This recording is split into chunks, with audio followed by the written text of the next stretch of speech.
Well, with that being said, everybody, welcome to this week's episode of Secrets of Aal'Teron. My name is Brandon the DM, your Dungeon Master, Game Master, whichever term you prefer. Oh my gosh. Oh, I hope that's not... Don't worry, it's not there. My name is Brandon the DM, and tonight I'm joined by my wonderful cast, starting with the frizzled, grizzled, soon-to-be dad. Hi. To my right-hand side.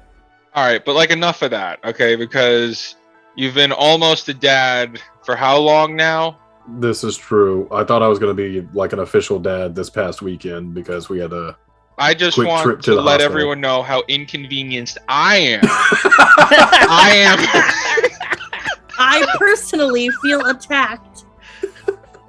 Hi everybody, I'm Chris Watson. Tonight I'll be playing Aaron Law, the Human Ranger. Oh my And I inconvenience my fellow players as a fucking God. pastime. Steakums. Hey everybody, I'm Steak, and I'm playing Zorthos, invincible arcane trickster that cannot be brought down by death. Except that one He time. gets up again. Daddy Louston, whatever you're going by now. rough motherfuckers, let's go. Oh my God, it's right here, a dog. You are. And Thick Pastel. Hi, it's me, Thick Pastel. Here we go. And I'm prepared to work really hard on making Louston come to his senses about having Vitalis help us to kill the Spectre. You know what? I'm gonna do this. I'm gonna get water. Somebody else do the fucking recap. I can't. Oh, we have... That was it. Wait, we weren't told exactly what we're recapping. So I would like to recap Thick Pastel's most recent stream earlier this week. We were playing a game of Would You Rather. Pastel, do you want to let the audience here know what the Would You Rather question was? Well, there was something naked grandma. Anyway, the episode title for tonight's Secret of Aal'Teron is Naked Grandma. No, it is not. This is all getting stripped from the record. I hate all of you. Anyways, last week on Secrets of Aal'Teron, our party members found Zorthos dying in a hole in the wall after he was stabbed by Tommy. However, they found him a little too late because, he was slit in the throat, but in dramatic fashion, they were able to bring him back to life, but not before Zorthos was able to go to the Fae to see his old friend Colt. They had a nice conversation about everything, and Zorthos realized in this moment that he didn't want to die. He was not ready, so he scrambled the best that he could to try to find a way back. However, Louston was able to cast a Raise Dead, correct? Was what you casted? Raise Dead? Yes, it was Raising the Dead. Yes.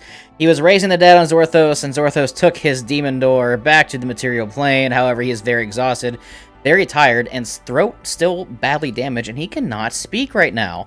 During the middle of the during the middle of the Raised Dead ritual that Louston was casting, Luna spoke out to Vitalis, saying that they wanted help finally, and that if she wanted to kill the Spectre, now was the time. So Vitalis made her way to Haxos. But all in the meantime, Eren went to find the horn of Ken Argo with Mr. Tibbs, following Tommy, who had just stabbed Zorthos.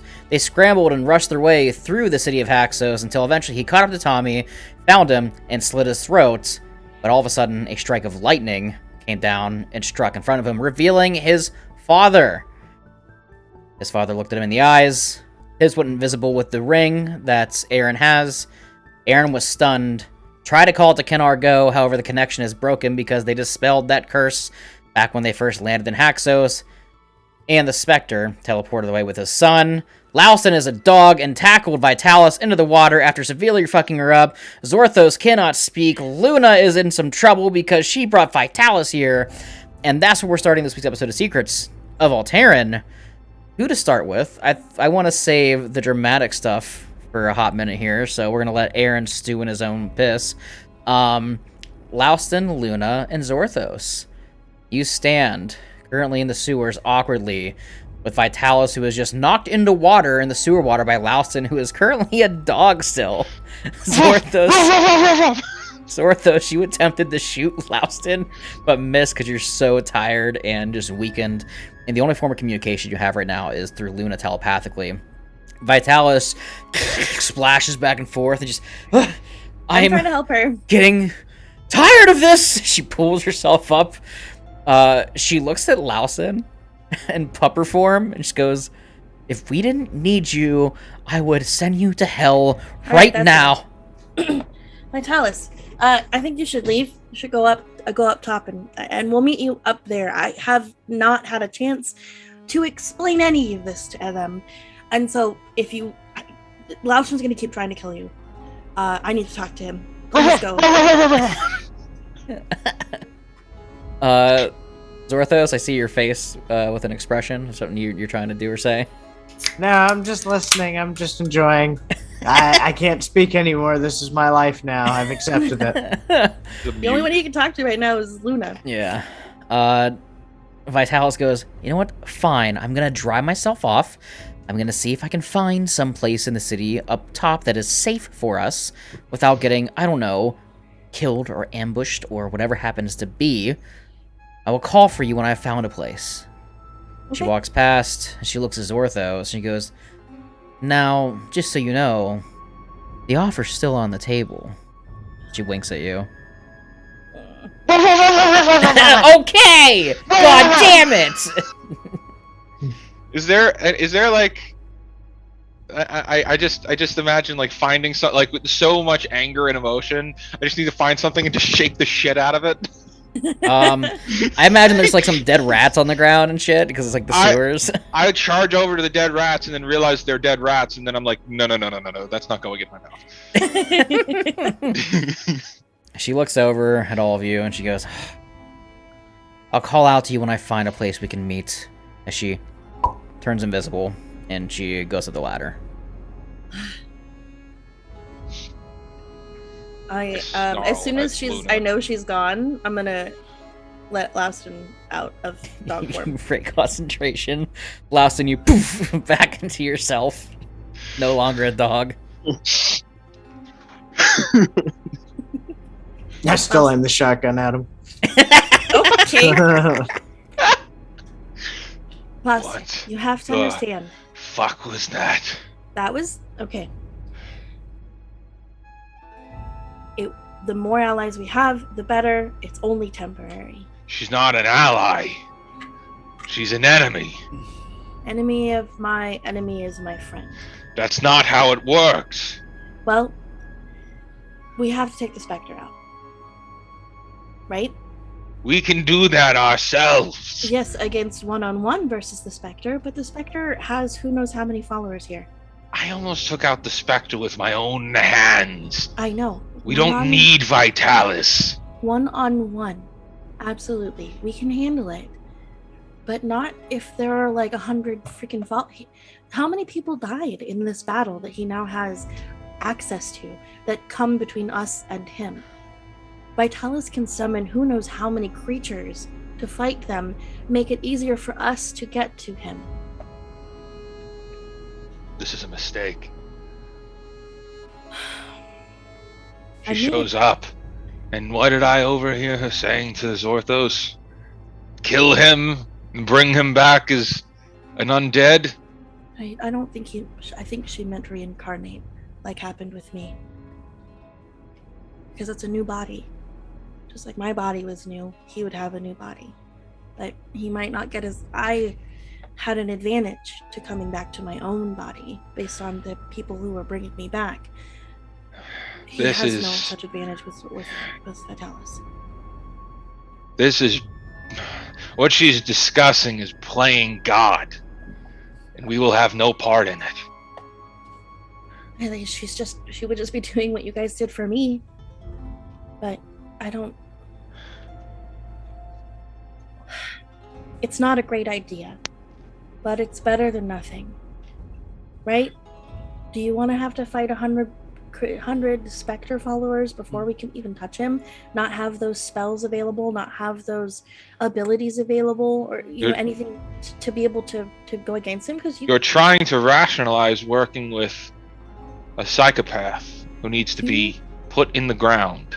You almost killed her. And when I find her again, I will kill her. Just because, okay, we can, if we have to kill her, then we're purely capable of doing that. If I have to fight her and the Spectre and all of his goons together, I will. Yes, I understand. But can I there's something that I haven't had a chance to tell you yet, or really found the words for it. You don't know this, but I'm only here because of Vitalis. I exist because of Vitalis. Vitalis at one point saved my life, and unfortunately that means I owe her. So, if you try to kill her, now if she goes after you, because you notice she didn't fight you at all during that entire encounter between the two of you. But if you go after her, I have to stand between you and her. If she goes after you, I don't have to do that. Okay? Is that really what you think? I know that I at least owe her one moment of protection because she saved my life. No, is that really what you think? Is that you're back because of her? No, I'm not talking about then. When I was a baby, I got really sick, and I almost died. And the only reason that I was able to come back was because of Vitalis.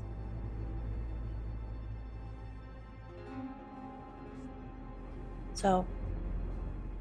And you would put yourself between us and her. If you endanger her, I owe her my life. And I owe you my life. I have a deal with her. She's not to touch you or harm you. Okay? She's not to do that. If she does that, that breaks our deal. As long as our deal exists, she doesn't do harm to us. Okay? She helps us. Alright? What she wants, she needs me to come through on my deal. Okay? She needs me to be alive and come through on my deal. Okay? She needs that. But I can't do that if she's dead. And I can't... again, if she attacks you, absolutely. I will stop her. So, either I'm standing between you and her, or I'm standing because she's attacking you, or I'm standing between you and her because you're attacking her. Either way, I'm in the middle here. We had a chance to take out the Spectre. And we spared him. And then he killed you. Yes, but he wasn't... And I said then that it was a bad idea to trust him. Yes, but we didn't know he was the Spectre. All the cards... Well, we know Vitalis is Vitalis. It's staring us in the face. The three of us could have taken her out now. She's not connected to the Spectre in a way that he holds anything over her. But she's just as bad. The Spectre's killed more people, but Vitalis will kill many more if she has the chance. I'm not saying we can't kill her now. I'm not saying we can't kill her later. If she betrays us, absolutely. I've already made it part of my deal that if she goes bad against the world, deal's off. Why give her the option to go against this deal? You actually trust her? No. But I don't really see what other options we have. Kill them all.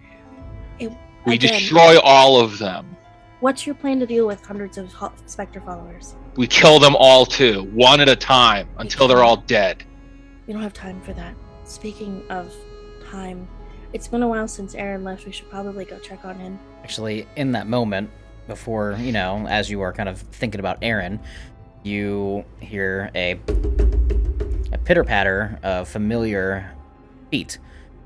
As you hear above you, the sewer gate opens up, and you see you dropping down from the ladder, just landing, goes, oh my goodness, it's bad, it's so bad, everything's bad, oh hey Zorthos, everything's bad, everything's not good. Tibbs, what is going on? You would all see that Tibbs has the horn of Kenargo on his back, kind of strapped to him. He goes, so, the big bad in charge with the one that makes the people with the blue eyes, he took Eren. He what? Eren killed a guy, and then all of a sudden the Spectre showed up, and then Spectre was like, ha! And I was like, ah! And Eren was like, run! And I was like, okay! And I ran over, and I grabbed the horn, and I ran, and I turned around, and I see they just went and disappeared. I'm gonna look straight at Loudstone. We don't have time to have this conversation anymore. We have to go. Clearly. How big is the horn? About 3 feet long. Pretty big. Hmm. I take it and put it on my back. Okay. I'm gonna check in with Zorthos. Fully touch it and Yeah. put it on my back. As you touch it, you would, from what you saw with Eren, and then assume with Zorthos, you would expect something to kind of happen when you touch this, but when you do, surprisingly, nothing does happen. Can I Arcana check this? Yes, you can. Or, I'm sorry, can I just detect magic on it Yes, you can. instead? Yes, you can. Yeah, Okay. Detect magic. That just knows if you know it's magical. Yeah, like that's you see right. it, or- Yeah, if it still has the properties. So when you touch it, nothing physically happens to you, but you do, as you cast detect magic, you see a faint, like, purple aura kind of still around it. This doesn't have the same properties that it had before, guys. Well, doesn't he need that? Shouldn't we destroy it? I'd like to just lift it over my head and smash it into the floor.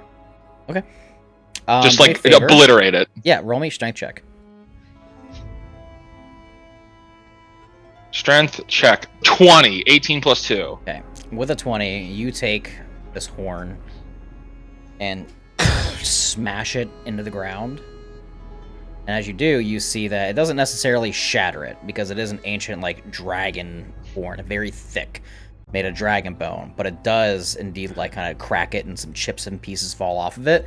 And as the chips and pieces fall off of it, you see, with your detect magic still kind of, like, active, because up to 10 minutes, that even the pieces and bits that have kind of fallen off of it still have a faint purple aura around them. However, it's definitely more prominent and more noticeable around the actual mass that is still kind of put together. But the small pieces and chips that have kind of, like, broken off, they still have a very slight aura to them.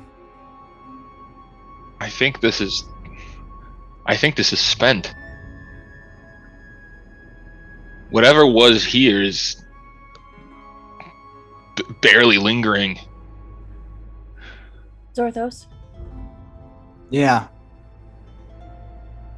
what are your thoughts? We really need to get going. Do you have any ideas? I'm really lost for words for once. I thought I was dead. I'm honestly just in shock, and I can't speak or articulate very well, I know. I'm sorry. and I'm not of much use on the battlefield. I'm sort of just following along, and I'm gonna hold this here shotgun. Are you at full hit points, or do you look like you're at full hit points? He got healed Zorthos? up a little bit. Not, I think with, like, a healing word or a cure wounds or whatever. I gave him a cure wounds. He's Yeah, it not was a at cure full health. wounds, so he's not, like, at full, but you can definitely tell because he does have a -4 penalty to everything right now. He looks Do very, I- like, lethargic, kind of skinnier, like, just like he hasn't eaten in days. Okay, so I would like to try something, because if I'm looking at Zorthos, and I imagine they're communicating by mind, right? Yeah, you see them just kind of like, But if I'm seeing Zorthos struggling like that much, and I'm seeing like this scar and stuff, and I'm imagine his body's all fucked up. While he's talking to Luna, I'm going to step forward and hold out an open palm to Zorthos. I'd put my hand in his palm. It's gloved, so it wouldn't. Okay, Totally. I put my hand in his palm. And I cast Life Transference on Zorthos. I don't know what that does. It's going to drain me of a number of hit points that I will roll 48, for, and yeah, you 48 will necrotic. regain vitality from it. Would that heal my throat? Let's see. That's the theory. Yeah. Rules as written, no. However, I like it. You sacrifice some of your health to mend another creature's injuries, take 48 necrotic damage, can be reduced in any way, and one creature your choice you can see with range gives them hit points equal to twice the necrotic damage you take. Okay. And I would have the DM roll the damage just so it's clean. Okay. I can do that. What I'll do is I'm going to roll 4d8s, and he gets back double, correct? That's it. Okay, so if I roll at least 10, which would double to 20, then I will say it fixes his throat. I think it's fair. 48s. If you take 10 necrotic damage, which give him 20, then I'll say that'll do it. 4. 8. Yeah, he's good. 15. 20. So I rolled 20 as Orthos. You get back 40 hit points. Oh. Louston, you take 20 necrotic damage. Oh. Okay. I'm all the way back up. Orthos, as you hit full once again, you see that some of the armor for a brief second on Louston kind of like shrinks to his size as some of his just like essence that is left over, keeping him kind of moving for a hot second, kind of like dies down. And then as he breathes, it kind of like reforms itself, but you feel yourself full of life and vitality once more, and feel your throat begin to kind of like clear up. There's still some pain there. It does hurt still because it is kind of like healing, but you feel like you can probably start getting some words out now. I can speak. Ah. Oh, thank you. Louston. Ah. So, what's the plan, guys? You ready to go to war with Vitalis against the Spectre? Austin would say no, but we don't have time. So, Hey, bud, I think we just need to take her with us. The enemy of my enemy is my friend, or whatever Confucius used to say. So, in that moment, as you're deciding what to do after figuring out that Eren has been taken by the Spectre, we're going to switch over to Eren and Daddy. Eren, you... I'm not over there. Shut up. Purposely changed my name in this call for that reason. Eren, you appear in the throne room of the Haxos Mountain. As you look around, you can see that there was some sort of massive battle here. There are a few just, dead bodies that lie amongst the floor, but there are other also injured ones that kind of stand with the blue glowing eyes. Dwarves and elves kind of stand, kind of like lined up in a hallway type fashion that leads to a throne. You can tell they are very injured, however, indeed under the Spectre's control. As you appear, you look next to you, and you see Spectre stands. He looks at you, and he kind of points you forward. Just, son, walk with me, talk with me, and don't try anything silly. This is the first time I've had to be able to speak with you about anything without your friends around, without their influence, without their suggestions. So I'm no longer stunned? No, that's over, because he broke that, teleported, all that kind of stuff. You're not stunned anymore. Oh, okay. But you do see there's probably at least 10 guards in here, and then your father stands next to you, and he's asking you to take a walk with him over to the throne. All right. Everybody in here has blue eyes, I'm assuming. Oh, yeah. There's a good amount of sprawled bodies amongst the ground that are dead for sure, but you also see that there's about probably like 10 standing guards. Okay. Will you walk with me, my son? You speak candidly, openly. No influence of a tiefling, of the old follower of mine, of the Genasi girlfriend. You don't need to be afraid to speak what's on your mind now. I'm not going to judge you. My followers will not judge you. I really don't have a choice here in the matter. No, you really don't, but I'm trying to be polite here. Trying to offer you something. All right, well, I guess we'll start with you. What's on your mind? He begins to walk forward, heading towards kind of the makeshift throne that is remaining here. Well, you see, it was always my wish and my dream that this world will be mine.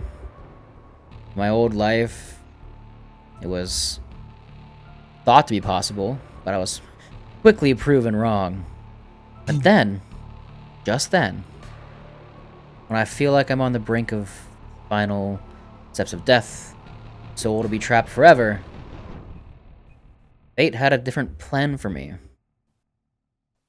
You know, not many people out in the realm appreciated my work and what I was doing, but there was a few, one particular, that did. He believed in me and brought me back, did what he had to do. And with my returned state and the deals that have been made, this world will become mine. Whether he knows it or not. Who? You think I'm that quick to tell you who? It's... I mean... I need your trust here first, son. Problem being, however, as it continues to walk forward, there are 3 main continents on this realm. Here, the Haxos continent, with the dwarves and the gnomes, as they continue to build and craft the machinery and grand, mechanical structures across the realm. Elvenglade, the Elven continent, with the hunters, the rangers, the gatherers, the farmers, the fishers. Long lives, lots of gold, very wealthy. And then there is the main continent of Aal'Teron, what once used to be the capital of the entire realm before the 3 continents split. I quite simply can't be everywhere at once. There's Haxos, there's Elvenglade, and then there's the main continent. I need somebody with my side to help me rule over those 3. And who better to rule over these 3 than my son and his girlfriend? We each would have our own kingdoms.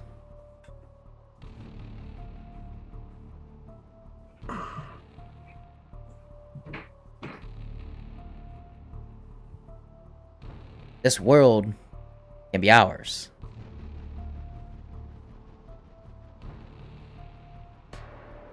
Well, while I've got a moment to talk to you, allow me to be selfish and just ask some personal questions. Anything. We're speaking openly. What happened to Mom? Your mother and I were very close. I loved her dearly. I did. And she died shortly after you were born. Complications from childbirth. Unfortunate. Sad. It broke me. And I wanted her back. So, to do that, I sought out power. I built a following in search of this power. Whatever way as I could. To come back to your mother, or to bring her back to us. Son, don't you see, at the end of the day, this is not just for me. It's for you. For your mother. To bring her back. Which will happen very soon. If you join me.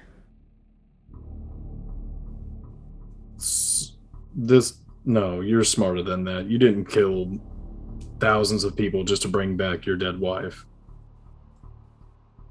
Initially, that was the main goal.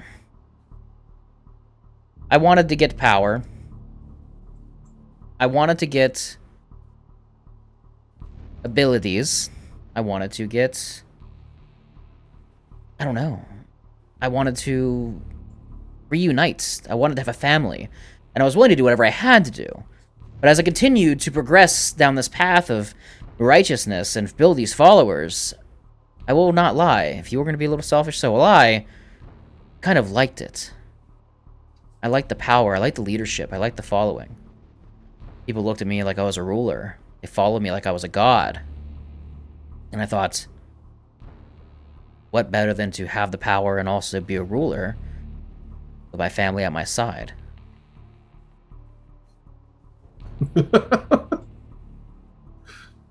Oh, Laughing, are you?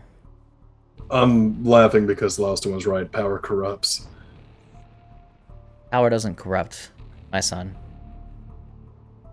Power builds. Power enthralls. Power creates leaders. And power destroys the weak. Power creates rulers. And power creates order. And that's what you're wanting to do. You're wanting to just wipe the slate and start fresh. In a way. Not necessarily wipe the entire slate. Just take over. And some losses here and there. But it is what it is. Casualties of war, they used to say. The rulers of this kingdom had no problem with that going into war. The rulers of this kingdom had no problem running and finding lands and killing in the name of a god. What difference is it if I do it? You can't look at the past through the scope of modern times. You're only going to draw messed up conclusions of their thought processes. You have to look at what the times are now. You can't just nonchalantly say, oh, it is what it is, and just throw away lives in the name of the greater good. That's not how that works. In the name of the greater good. My son. The greater good is what's needed for this world.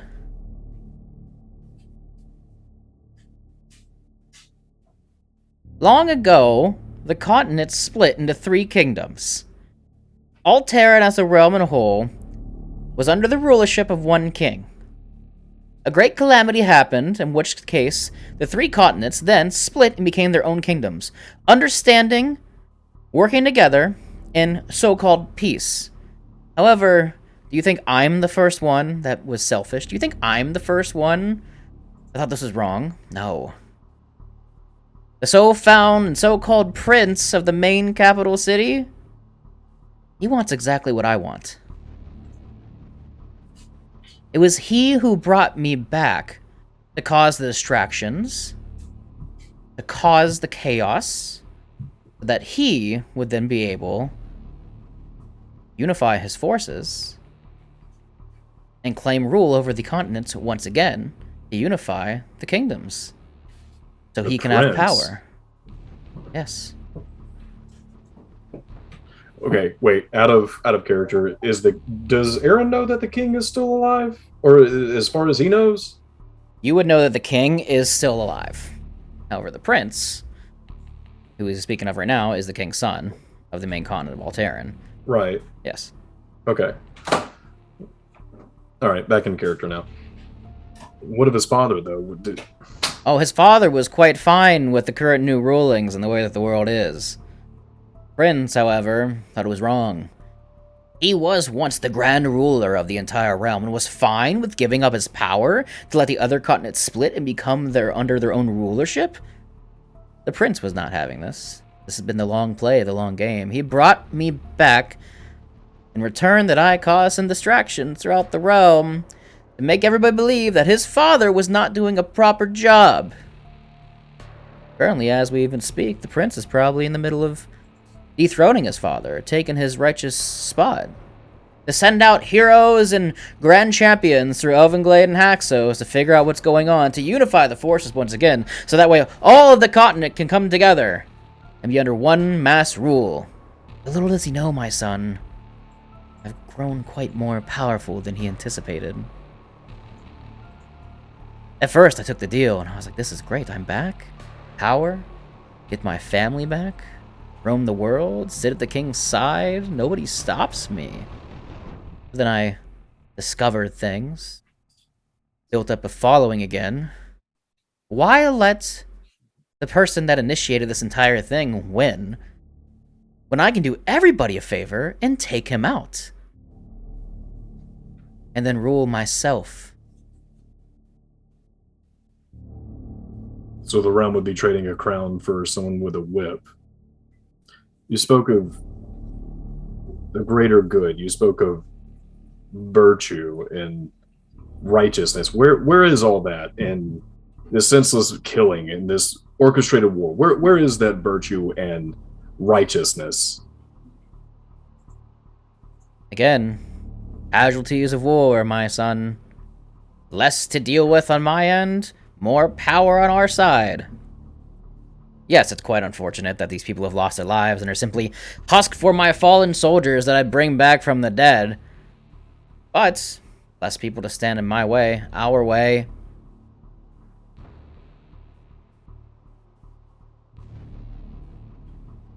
I am no different than any of the rulers or kings that you've ever met. I am no different than the Duke at Elvenglade. I'm no different than the leaders and the rulers here in Haxos, and I am sure no different than any of the kings of the main continent city of Aal'Teron. So what makes me so bad versus them? They are fine with sending people out to die The Elvenglade leaders fine with sending their soldiers to die. The Haxos leaders fine with building war machines to send their people to die. And the King of Elvenglade not worrying about a goddamn thing and keeping his soldiers and troops on his continent not to help the world when everybody knows that there's peril afoot. You know what? You're right. And something has to change. This isn't the way. Son, I don't think you understand that I am not asking you. I am simply giving you an option. Either you are with me, or you're against me. And if you're not with me, then you'll watch your friends die one by one. And I will save the pretty girl for last, and watch you watch once again.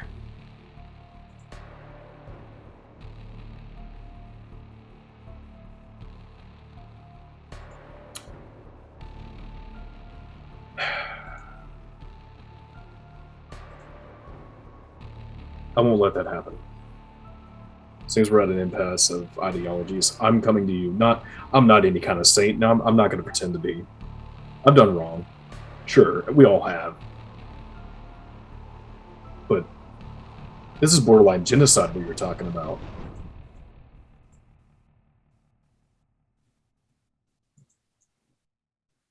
Maybe.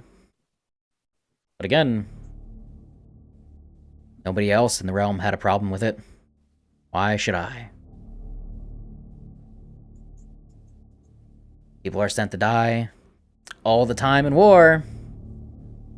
Nobody bats an eye.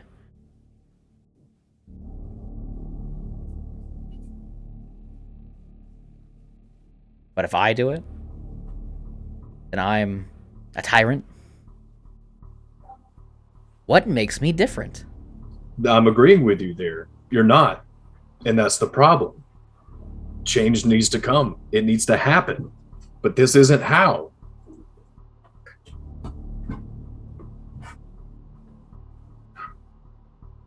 It's not too late. It's not too late to stop this and find a better solution.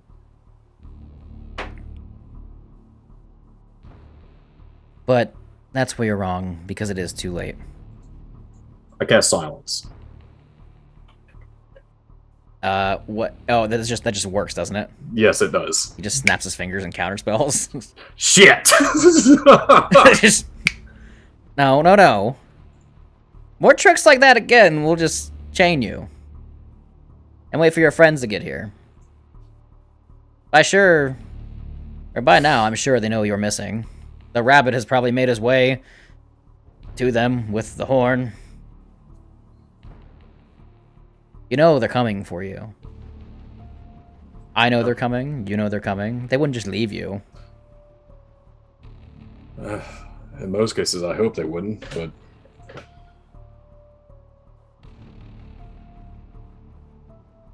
Well, let's wait then, shall we? As he sits on his throne.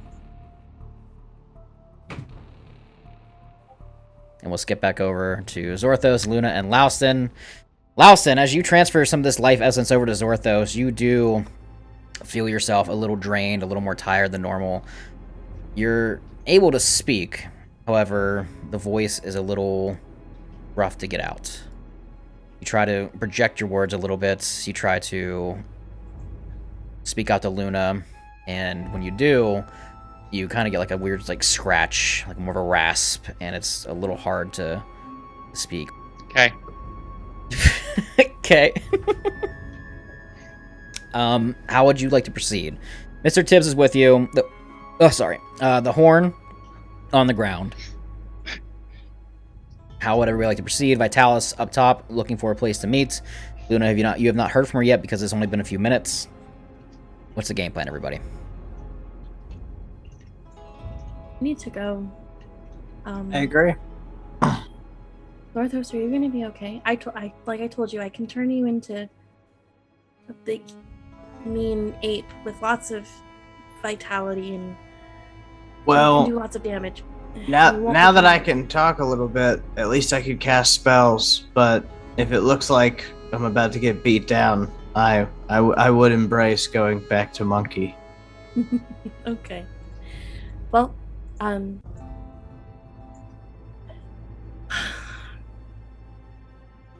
let's go and I'll tell you guys my plan for the Spectre on the way. Mr. Tibbs does speak out. He says, "All right, well, for the record, I made it here pretty easily for the most part. It was very quiet, very fast, very quick. There are quite a few guards out there, however, they're not necessarily paying much attention. They're just kind of walking, wandering, and kind of aimlessly, not really sure what's going on right now. So if we're careful and quiet, we should be okay."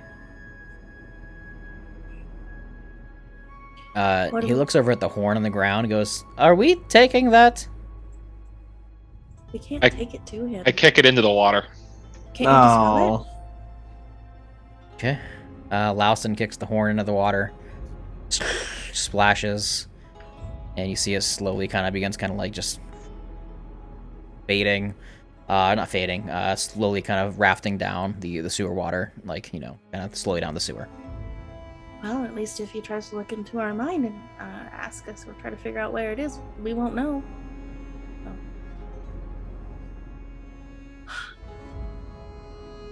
All right. So I'll tell you guys my plan on the way. We'll have to get there quickly, but stealthily. And I'll need a place to rest eventually, please. How's Tommy? We don't. He was being chased by Zorthos? Yeah. That was the man that Eren killed. Eren killed Tommy? He did to him what he did to you. But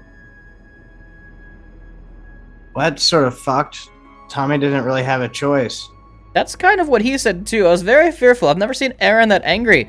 And then when Eren slit his throat, that's when the Spectre showed up. It was almost as if the Spectre was watching, waiting for him to do something like that.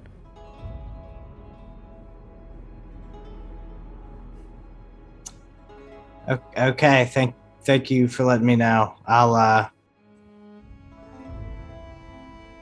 jot that down in little trauma center. Wow. All right. Eventually, yes, need to find a place to sleep. Whew. Okay. So you guys make your way up top. You move the grate out of the way. You cast Pass Without Trace, giving you all +10 to your stealth rolls.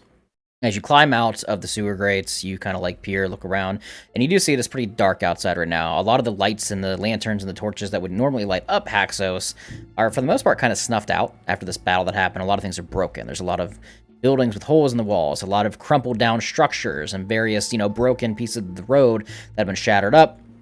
But you look around, and it does look like a pretty clear and cut path kind of leading straight up the hill to where the Dwarven Keep is, where you would assume that the Spectre is, as Mr. Tibbs does kind of point in the same direction of like where they were heading.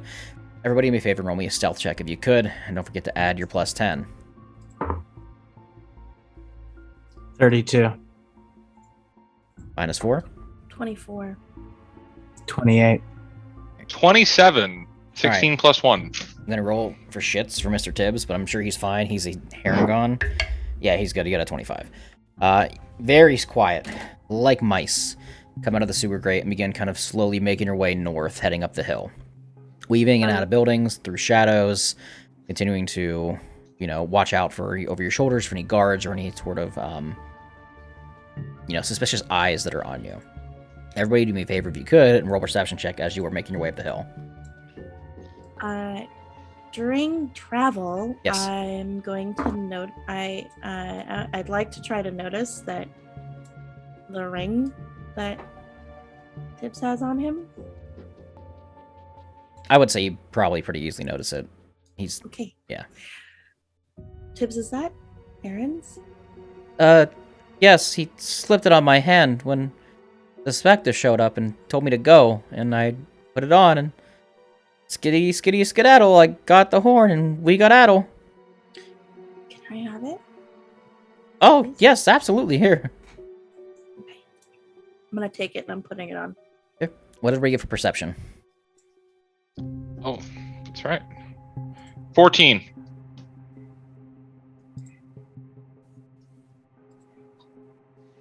14. I got an 18. With the -4? Correct. All right. Zorthos, you specifically would notice this. Laustin, you are kind of like marching forward. You're full of emotion right now. You got Vitalis, the Spectre, all in the same place. It's annoying. Luna, you're a little distraught right now after seeing the ring on Tib's hand and knowing that Eren is gone right now. Zorthos, as you're walking forward, you look at one of the buildings you're kind of approaching. And on the second story, you see in one of the windows a flicker of like a green light, kind of like off and then on. Then real quick, Okay. on and then off. Kind of like an SOS signal. Hey, guys, do you see that signal over there? I'm gonna look where he's. Yeah, when he points it out, you could easily see it. Yeah, I just pointed out to them. Can I see anything from here? Can I like look closer? Yeah, as you get a little closer to the building, it is in the second story. You can go and roll like an investigation check as you're kind of approaching and kind of like trying to peer through the window at that angle. A 13 with -4. Can't really tell. You could tell this is some sort of like, housing building of sorts, but you don't really see anything of significance that you would notice immediately from looking like through the window, because it goes from like almost pitch black to fluorescent, like not fluorescent, like kind of like a dim green, and then back down. I have a question. Yes. So I recognize this message as an SOS. You wouldn't really recognize it as an SOS. You would just know that it's just some sort of like signal. That's about it. Can I try to break the code of what the signal is? Yes. If you'd like to roll like an intelligence check. I'd love to roll an intelligence check. Yep. I get +4, but I get -4, so 13. 13. Can't really figure anything out with it. Should I make some lights and flick a signal back at these guys? It might be somebody who needs our help, or maybe somebody who can help us.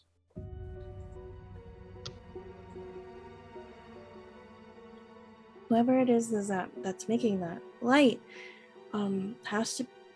We should be pretty well hidden right now.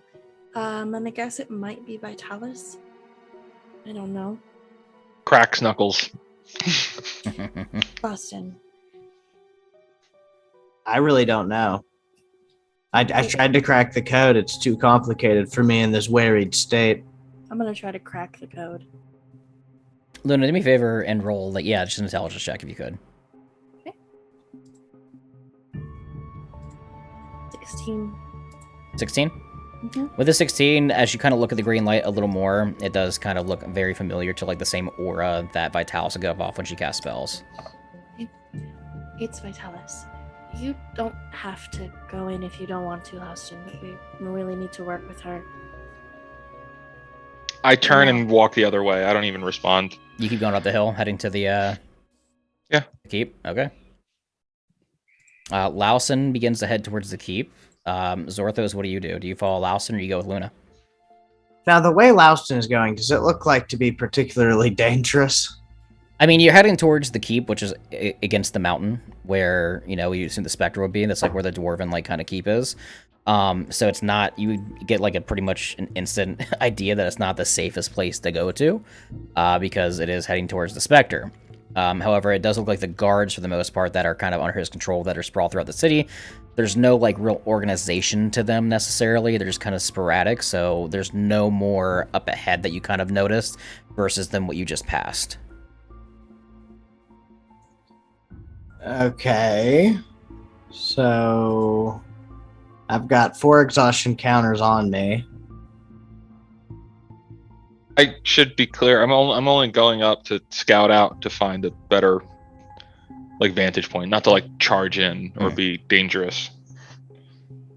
We're still stealthed, so I'm looking for a still got that resting that spot. trace, But we're not staying. I'm not staying by Vitalis. I'll kill her.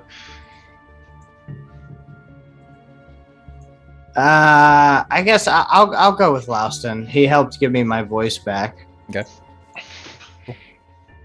As Zorthos continues to follow Laustin, Tibbs looks at you, Luna, and goes, would you like me to come with you or go with them to make sure they're okay, or as like backup? I mean, I don't know who this Vitalis is, but it appears that Laustin does not like or trust her. has reason to not trust her. I don't have. You're not part of my deal to keep protected, so probably be better for you to not join us. You know what? When you put it that way and say that there's a deal about protection and I'm not on that deal, Yes, I'm gonna go follow the others. You would hear Tibbs quickly pitter-patters behind Zorthos and Lauston. We'll do Zorthos and Lauston first as you approach forward. Luna, you begin to make your way inside this building. You creak the door open, and you can see that this place has been, for the most part, pretty much ransacked. It looks like it was some sort of, like, small tavern-esque type building. There's something like a bar and, like, some stools and stuff downstairs where patrons would come, but upstairs, you can tell there's some sort of, like, living space or quarters. And you begin to make your way up. But first, Zorthos and Lauston, you make your way down the road a little bit. Zorthos, you catch up to Lauston because he kept walking with Tibbs. And Lauston, is there anything in particular you're looking for? You said you're looking for a place to rest or like a scouting area. I just any kind of vantage point that we can still see the town, Okay. but that we can barricade in and rest. Okay. So you would see, as you're approaching, there are these Haxonian like guard towers that are kind of like placed intermittently through the city. They're pretty tall. They stand about 200 to 300 feet tall. And you are approaching one in this moment right now. Okay, I'm going to point to the tower and start making my way there. Okay. Zorthos, do you follow, I'm assuming? Yeah, I will. As you begin to approach this guard tower, you get closer and closer, kind of weaving through like the alleys and the streets until you get to where it is.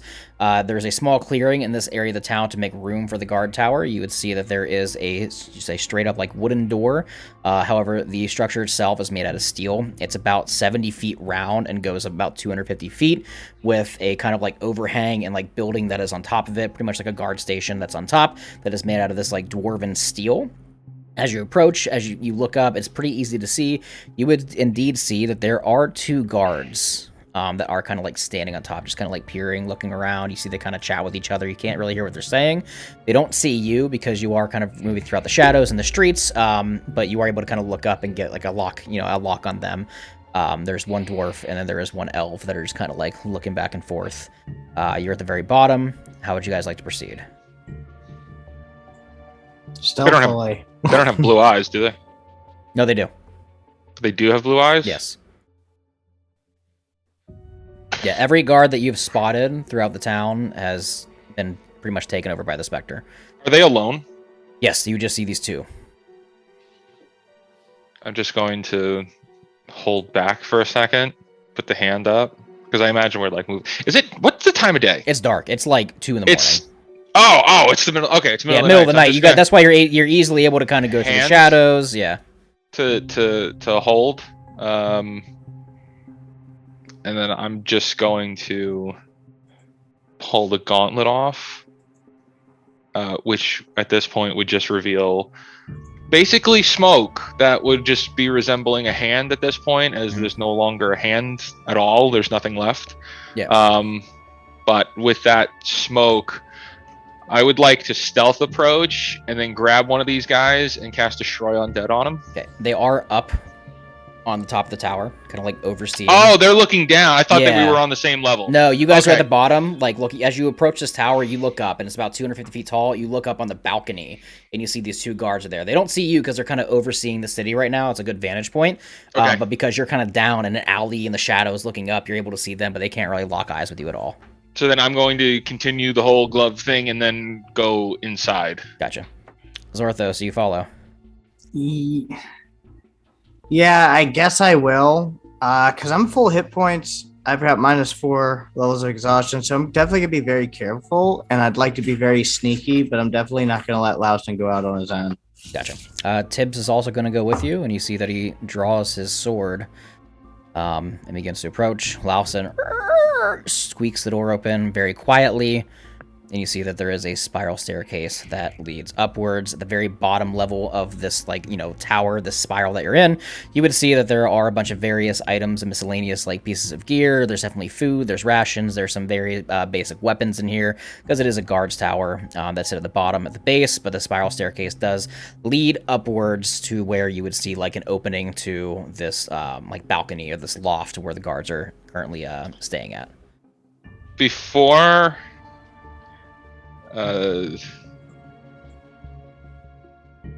Before before we go up the stairs, I'm going to reach down at Tibbs with my other gloved hand, and I'm just going to pat him on the head for a second. Oh. And cast freedom of movement on him. Oh. Hell yeah. And just then with the other hand, just point up the stairs. Like me? Like I go? Like I go first? Like is that Sir Louston, is that what you why are you being so quiet? You're never this quiet. Fine, tally-ho! As he begins making his way up, but he sees you kind of like do the shush. He goes, oh, yes, very well. Tally-ho! As he just kind of starts making his way up. Zorthos, as you walk in, you see that Louston has directed Tibbs to go up the spiral. I guess I'm just slowly gonna follow. I'm gonna use my rifle as like a cane to sort of like help me support my weight so I don't strain too hard. Mhm. And I'm just gonna quietly follow, do what I gotta do. Question, barrel down in your armpit or barrel down to the ground, or barrel up in your armpit? Barrel down. Just making sure. Because you never know. That's right, kids. Practice gun safety. Yes. All right. You begin But approaching you also to the don't put top. the barrel in the dirt. Don't ever put the barrel in the dirt.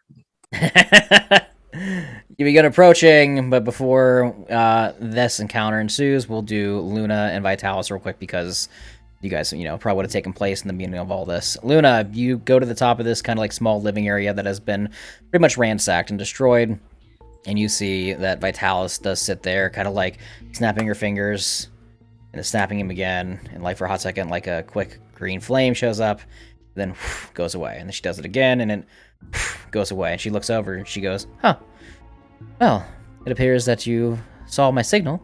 Where are your friends? They have gone ahead. Probably for the best. What do you mean? Well, I was hoping to get a word with you in private, and without getting my face punched in by Louston. Yeah, that's understandable. I am truly sorry about that. I didn't expect you to show up right, that quickly. I know you said you were on your way, but I didn't have an opportunity to explain to Louston and Zorthos what I was thinking, or that you would be coming and joining us. My sweet child. I needed to get here before you encountered or killed the Spectre yourself. Okay. I needed to, because I've thought a lot about what you've said. The Spectre bringing his followers back, using bodies as husk, bringing people back, reincarnation, all these sorts of things. If he is the one that brought me back, if he is my reasoning for being here, for me to simply be a pawn in his game, then if he were to die, who's to say that I would not fade away with him? My expectation is that you wouldn't. You don't have blue eyes like the rest do. And you're also freedom of thought. All of his followers follow his every word. So. That you are correct, but I can't help but that be a fear in my head. Were you able to get... That is something to be concerned with, of course. But what if you're more like Louston? Louston was a follower of his. Again, this is true, and I'm not saying that this is what would happen. It's just the possibilities. This type of magic is still something a little untamed. The way that he uses his magic is something I'm not exactly an expert in. We both work on raising dead and, causing different sorts of chaos, you could say. However, this is different than mine. He's bringing back spirits of others to use corpses of bodies. I am raising dead creatures and spreading illness. They're two very different things, but still also somewhat similar. However, I will say this. In the event that he were to go and I fade away with him, I hope not. what kind of guarantee do I have that my practice will carry on?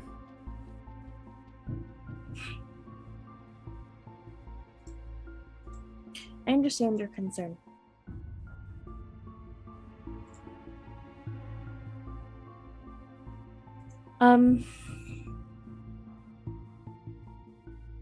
Why don't we do this? Can you tell me a little bit more about what it would be like to be a part of our circle? A little bit more. Yes. The circle I've crafted is unlike any other druidic circle. It is more powerful, you could say, but also comes with a cost, I must admit. Everything comes with a cost, nothing is free. You will be granted the abilities to save others, bring people back, cure illness, cause illness, and everything in between. Both sides of the coin of being a druid. You get to heal, you get to save, you get to kill, you get to hurt, whatever you need at the time. But again, there is a cost. There's a cost to immortality. There's a cost to the power.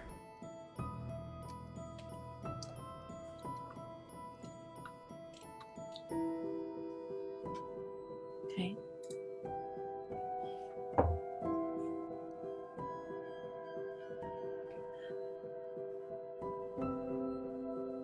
Will,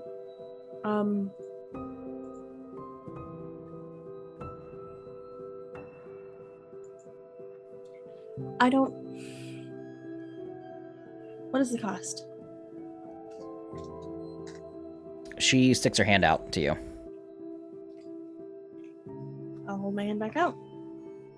She touches your hand, and as you hold it, everything's fine for a minute. Mhm. But then as you hold on a bit longer, a few seconds go by, you feel a burning sensation in your hand. And you quickly just kind of pull it away. You take like 1 point of necrotic damage. It's not anything long enough for you to really suffer any immense side effects.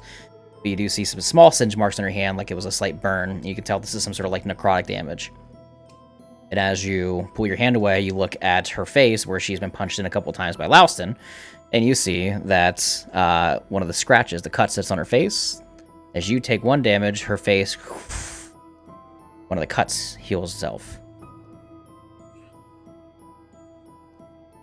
We are able to give ourselves life and vitality when needed, but at the cost of mere physical touch of another, taking some of their life essence. It's something that can be somewhat controlled. At first, for me, it was an aura. Anything that came close to me was hurt.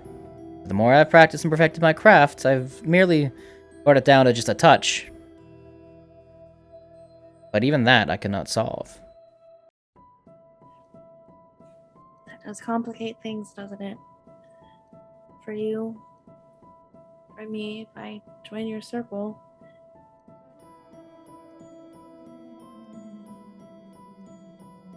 I understand that this knowledge, with your affection you have for your friend, does complicate things. However, would you rather live and him live in a world in peace, or chance the fact that everybody could die? Everybody dies. Eventually. It's an inevitable fact. Just when and how is unknown. And really only in the palms of those who are selfish enough to decide that for another person. So,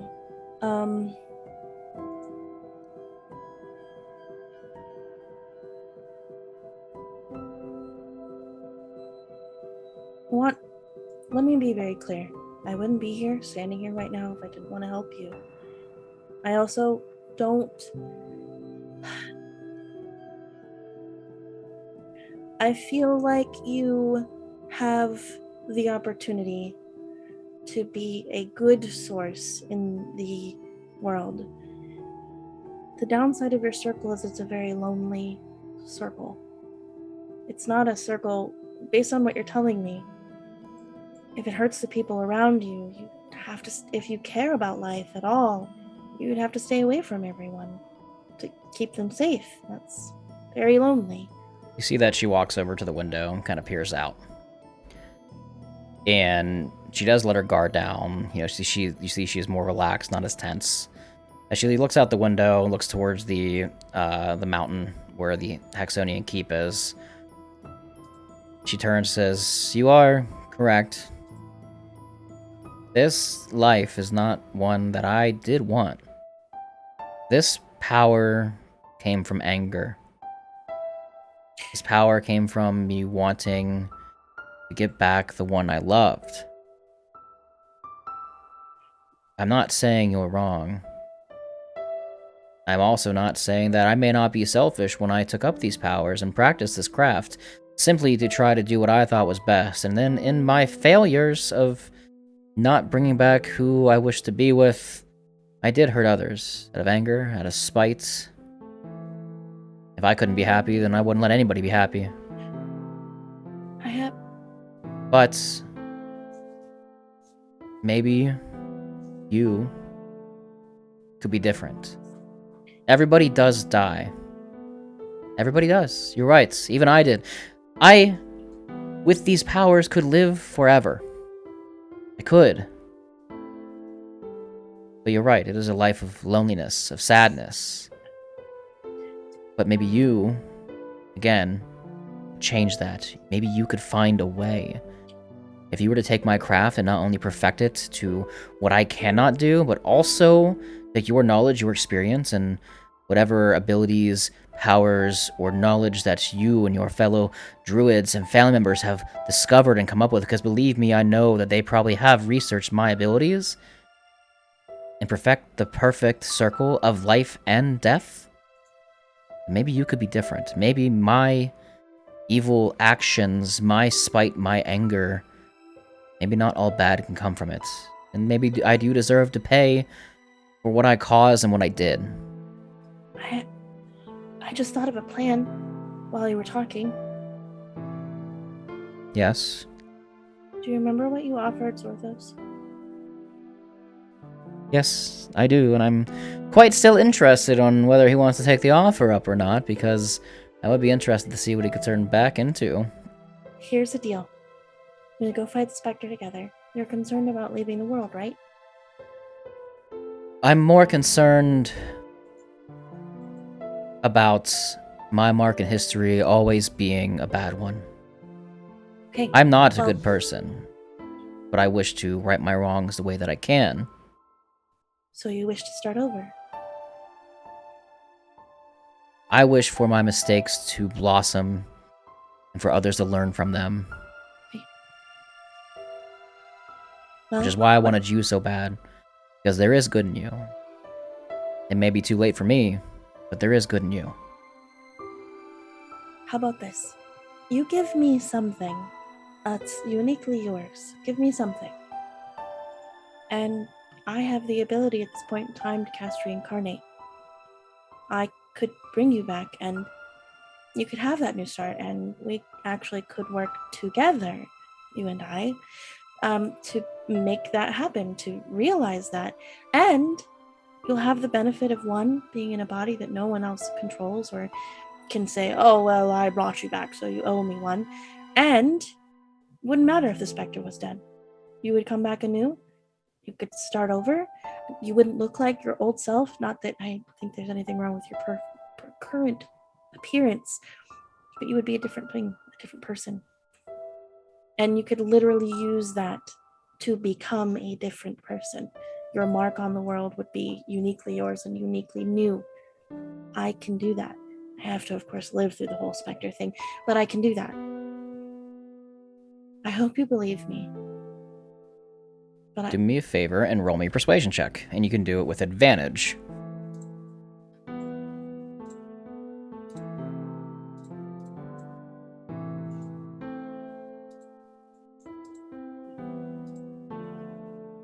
$18?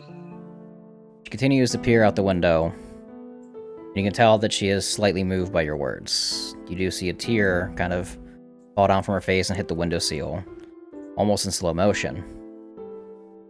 Turns around yet again at you, and you can see the glazed look in her eyes, as she is somewhat convinced of what you were saying. Because on two conditions. Okay. 1. You still take my knowledge, perfect it to what it should be, not what it shouldn't have been.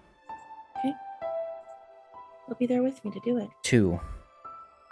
Please don't bring me back.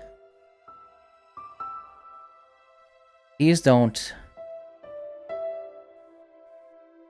bring me back and expose me. Let the world know who my new self is. If you're offering me a fresh start, I will be forever grateful for that. But it must be a true fresh start. 100%. There's a great spell. Modify memory. I was thinking the same thing. Well, I'll keep my promise if you keep yours. You see that she reaches in her shirt and she tugs on something and she pulls up a ring that she's had around her neck the entire time. And she hands it to you. I'll use this to bring you back. If you die, it won't be permanent. And and if I die, well, I'll see you on the other side. She looks at You'll know that I you, can't bring you back. and she kind of like raises your head a little bit to look at her without like really touching you, just kind of like motions for you, and she looks at you and she says, Luna, you out of all people, I will make sure that you don't die. And we'll skip over to Eren real quick before we get to Zorthos and Lausen. Eren, your father, sits on the throne, and it's eerily, oddly, and awkwardly quiet. His guards, 5 and 5, stand in a row on this makeshift rug leading to what is the old dwarven throne as you stand next to him waiting as he taps his foot. The only thing that you hear throughout this entire chambers is the tapping of the foot in a very rhythmic pattern. He looks over you and he says, "You're sure your friends are coming? It's been quite some time. You think they've given up? You think they've ran? Do you think they went with the ones that were in the sewers?" They may still think that you're still off in Aal'Teron. I don't think the rabbit would tell them otherwise, or else I wouldn't have let him go. I mean, he did see you and me teleport away. I mean, there's no telling where you could have brought me. True. And if they're gone and off to the main continent of Aal'Teron, then so be it. Then we have all the time in the world. More time for me to work with you, talk with you, train you, teach you powers that only my younger self dreamed of. Son, you must understand. In my old life, I was merely able to push rocks. In my new life, I can move mountains. Wait, push rocks? Metaphor. I was weak. I'm strong now. Power does great things. This power, was it learned or was it just inherent? This new power was a gift. I told you, the Prince of Aal'Teron found my records, found out about me, performed some rituals to bring me back. Amongst the deal was that he give me this power in return that I stay off of the main continent. I did so very much. However, I continue to slip in the shadows, wreak my havoc, and allow the world to go into chaos. Keep on growing. He thinks that because he brought me back, he has an upper hand on me. He thinks because he has my phylactery in his satchel that he can crush it at any moment and it'll get rid of me. But little does he know, he needs me. So long as he has that satchel, you're on the tight leash. As long as he has the satchel, sure, but if he gets rid of me, then he loses the chaos in the realm that he needs to take the throne. So long as he has that satchel. So long as he has the satchel, correct, but, son, he's not going to have it for long. The forces have grown. Soon enough, he will take his crown as he wishes, to send his forces out amongst the realm to be the savior of the realm itself again, and in that moment is when we will swoop in. He will die, I will get what belongs to me, and I will become the ruler. Doesn't the prince have a sister? Prince has a daughter.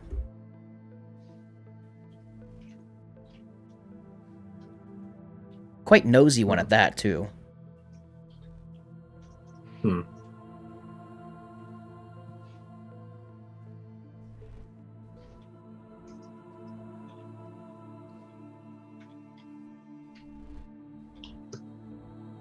What's he planning to do with her? Oh. She's currently not here. What, did he kill her? Oh, heavens, no. No, he did not kill her. She simply was a witness to the entire process of me coming back. And from a normal standpoint, he would kill any that came in the way and saw what was going on. In fact, he did a couple people who found out. However, his own daughter, no, she is simply banished until he takes the throne. Until he maintains power, and then he'll bring her back. But it'll be quite unfortunate because she'll probably come back to a dead father. Again, sacrifices that must happen. She is in some realm right now, holding her secrets. Nobody in the realm knows, except for her, what is going on, but he couldn't kill his daughter. I mean, I guess even the most messed up of dictators gotta have a heart somewhere, right? I wouldn't say he is a dictator. He's looking to be a king. Just a sneaky one, which I appreciate. It's a shame he will die by our hands, though. Our hands. Yes. Ours. Son, what do you think is going to happen here? Do you think your friends are going to burst through that door, fight the guards off, save you, kill me? I mean, you could let me go. Make things interesting. He stands up from his throne and walks over to you, and he goes, after the information that I have just told you, you think I would let you 5 feet out of my fucking sight? It was just a thought.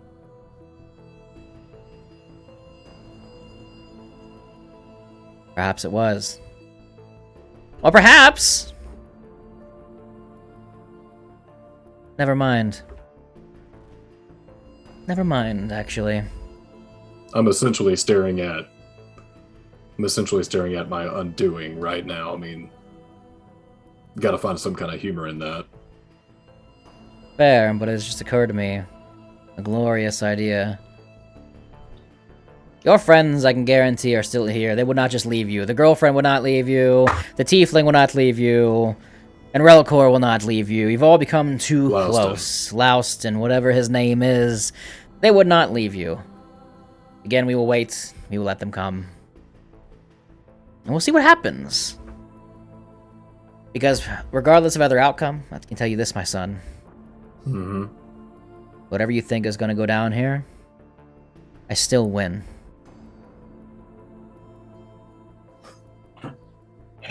Zorthos, Louston, you have made your way about halfway up this tower. You see that Tibbs is standing on the top as well, too, and you see he has a door in front of him. He looks down about, 30, 40 feet, looking at the both of you as you're slowly trailing behind, and he just kind of signals to the door with a sword and goes, sword, door, open, stab, what do? He just goes thumbs up, or like slit, or down, or I don't know. Ah! I'm gonna give him the I don't know. I feel sort of in danger right now because he looks at Louston. Louston, what do? What do I do now? Okay! He grabs the door. Surprise, motherfuckers! And he's gonna take his sword and get a surprise attack on these 2 guards. And then we're gonna roll for initiative. Does he actually say surprise, motherfuckers? He says surprise, motherfuckers. Yes. Does he roll at advantage because he said surprise, motherfuckers? He rolls at advantage because it's a surprise attack. So he just opens the door and goes, surprise! Behold, you motherfuckers! He crits on the first attack with advantage. Yeah. That tracks. That sounds right. Yeah. Where's the D10 at? Here we go.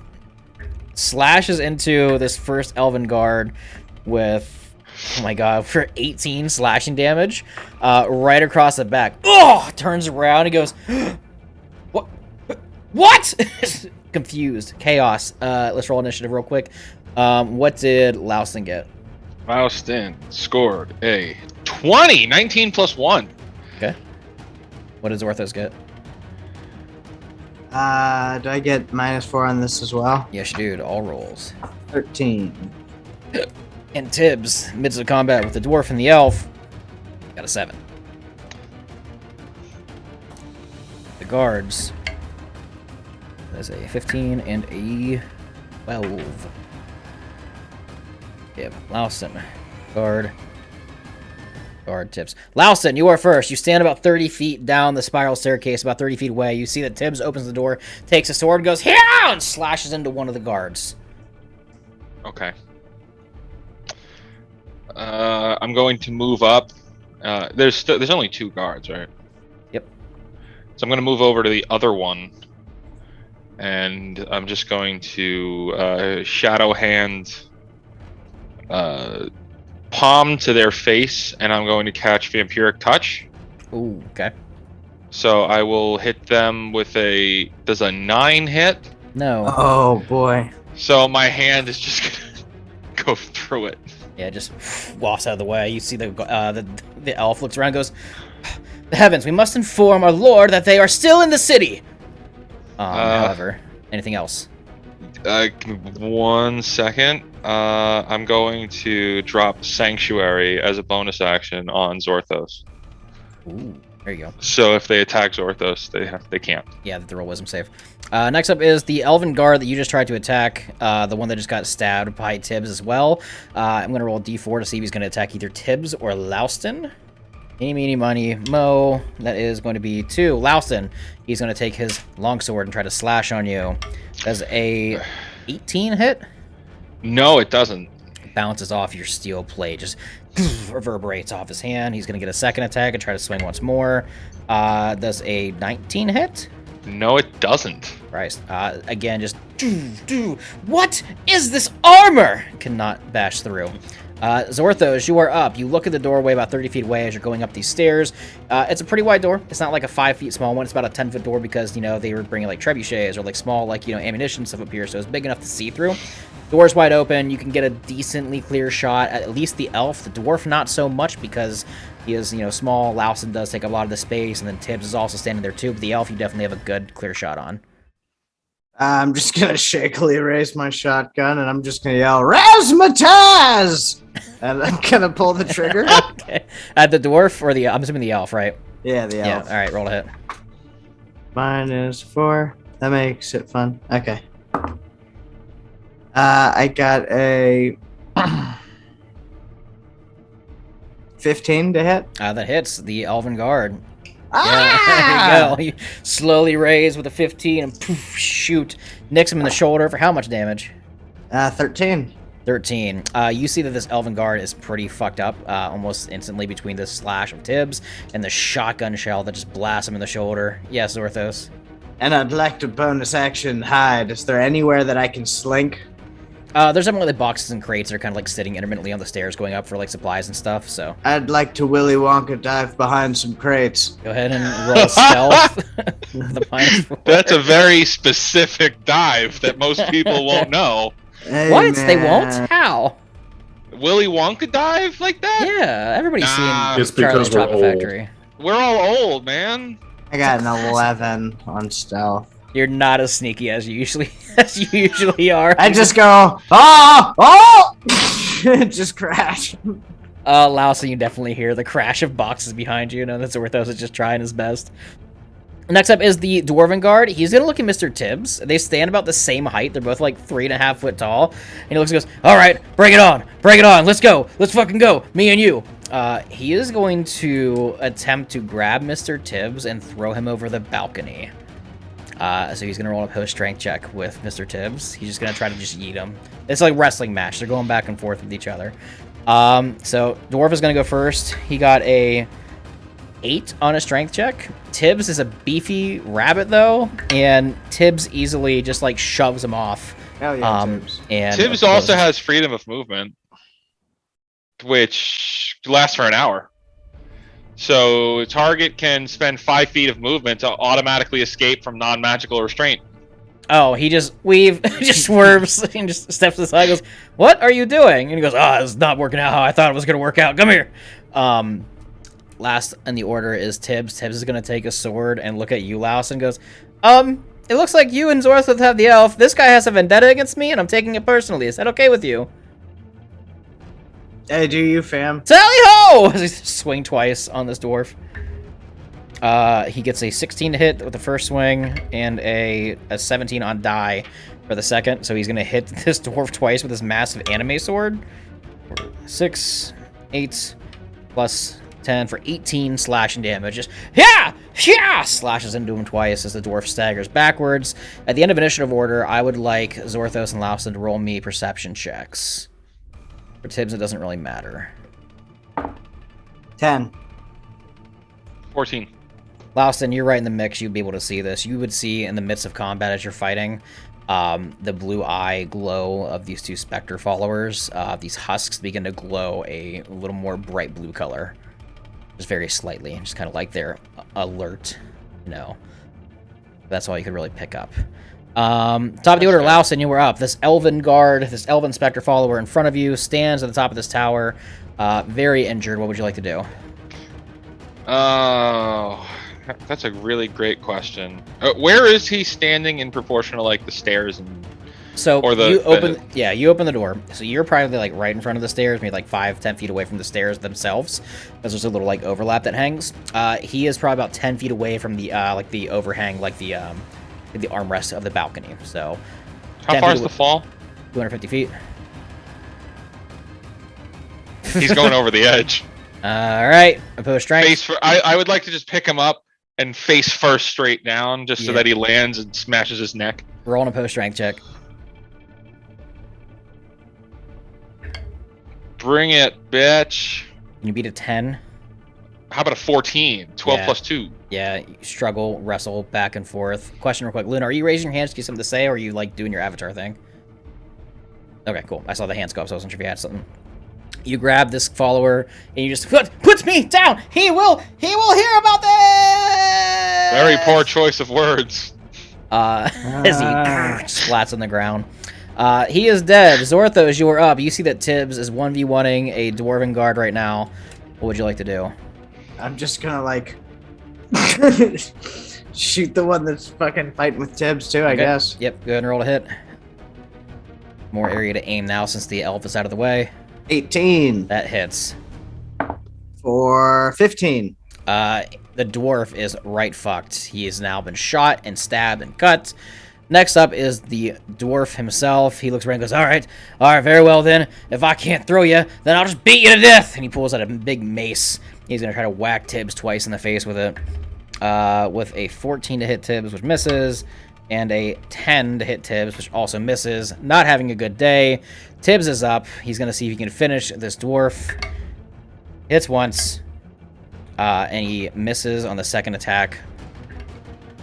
He does 10 slashing damage as he slashes into this dwarf, and he hits the ground dead.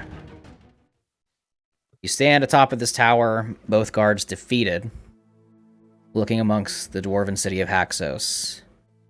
It's eerie, it's quiet, the moonlight shines down on the clouds that illuminate some parts of the city. You look around, you see there are other guard towers that are sprawled intermittently throughout this entire area. And you look around, and you see no civilian life at all. Zorthos, for you, it is quite heartbreaking to see your home, where a quite literal, like, civil war of sorts took place. Buildings destroyed, people gone, people dead, but there is some comfort knowing that at least the people in the sewers were able to get out. However, Tommy was unlucky. You look down the road, and you see that there is one last flicker of green lights where you know that Vitalis was with Luna. So you know where she is. And you look towards the Dwarven Mountain, where the keep is, where Eren, where Eren is, but you wouldn't know that, but you kind of like to peer the area. Eren, as you're sitting here, listening to your father, waiting patiently, You look at him and you see his eyes widen. They glow a slight blue color and they die down. And he looks at you and he goes, Doing "Well, good? friends, they're here and on their way." And that's where we're going to end this week's episode of Secrets of Aal'Teron. Wow. That's a spot. That's a good spot. That's a good spot. That's a spot. Hour and a half on the nose. Thanks everybody for watching this week's episode of Secrets of Aal'Teron. My name is Brandon the DM, and we are gonna be at Gen Con in a few weeks. That's really cool. Rentucky Island PDFs went out a few days ago, so that's really cool. Let me know what you think of those. And the physical copy should be going out probably in about a week or so, which is also really, really cool. I did the magic items on Riz that did the one. magic items, which are there's like 30 of them in there. He did really good. They're awesome. Closing statements for the night. Grisms, go ahead. Really excited for the next episode. Hi, Mom, and to the Spectre, you're not my real dad. You're not my dad. I said Grisms. I was trying to say Davidsm. I couldn't think of a Daddy. We've go. been over this. Daddy, there we go. Daddy David, That's go. much better. Daddy Hey David. guys, really cool stuff happening. So tomorrow, literally tomorrow, we got a lot of things happening for a few of us here. I will be hosting a really exclusive D&D game tomorrow morning at 10 a.m. Eastern over on YouTube. I've been talking with a couple of people that I made friends with over on LawTube and LegalTube, and I'm running a D&D game for them tomorrow morning. I'm very excited. Many of them have never played D&D before, so it's literally the first time doing it. And well, we're anticipating there's going to be a lot of people. I would love to see you over there and like just be in the chat and just like let us know that you came from the Cantrip cast, because like that would be super cool. 10 a.m. Eastern over on YouTube. The channel is Hoeg Law, and it's like HOEG Law, and it'll just be a bunch of us over there playing D&D. It's going to be a really simple one shot. They're all new. I'm super excited. And then tomorrow night we're going to be premiering Field Trip. So the show that the three of us here, myself, Grizz, and Pastel have been talking about for some time, we're actually premiering it tomorrow night. There we go. There's Tyra Dow. Tyra Banks. Oh, it's Tyra Banks. Oh my god. Pastel, anything? 1 second. This is not the right show for this. There we go. Yeah, I'm excited for tomorrow. It's gonna be great. It's gonna be fun. I hope you enjoy the first episode and our shenanigans. And I am doing one shots over on my channel on Mondays. Till my kid goes back to school. Nice. And last but not least, Steakums, give us our fact of the day. Move it or lose it is actually something that affects your ability to speak. So the more you speak and sing, the longer you'll keep your beautiful silky voice. Oh. What'd you look I'm at that? going to become an opera singer now. Thank you. Yeah. You're welcome. All right, everybody. We will see you next week for Secrets of Aal'Teron. Bye, Bye, Grizz's mom. Bye, Mom. Bye.